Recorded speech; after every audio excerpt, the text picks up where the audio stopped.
So if we look at what polyvagal theory is, it's a theory that's looking at the relationship between the vagus nerve and our nervous system states. So we have typically, when we think of the autonomic nervous system, we think of the balance between our sympathetic system and our parasympathetic system.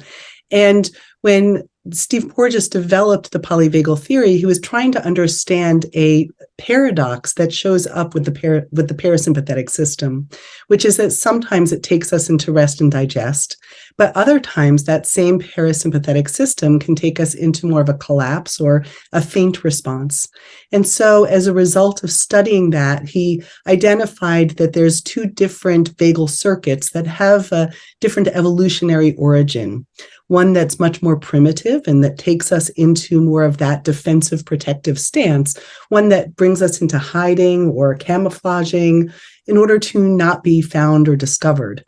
And that we also, of course, know that the fight-flight system, which is the sympathetic system, is another defensive response. And that the upper vagal pathway, that the more recently evolved vagal pathway, is one of social engagement. It recognizes that connection is a biological imperative. So that's the polyvagal theory, is really understanding these various vagal circuits, polyvagal, multiple vagal circuits.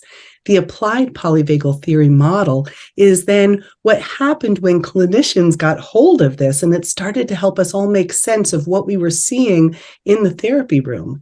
When clients who were not only reporting defensive states of irritability or anger or hyperarousal states, panic, anxiety, but also going into these states of withdrawal, depression, collapse, fatigue.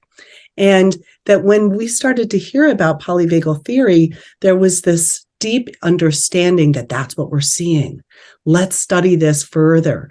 I remember I first met Dr. Porges back in 2010 or so, and it was such a key moment of understanding myself and my clients.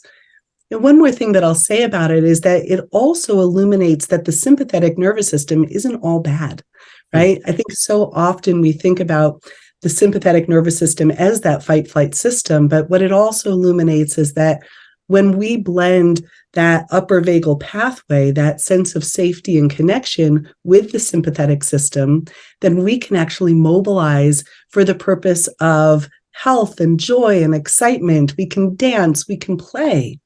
And now we are no longer stuck in this kind of dichotomous nervous system where one side of it is kind of the cause of all of our problems and the other is the cause of all good. It actually is a much more nuanced depth of understanding.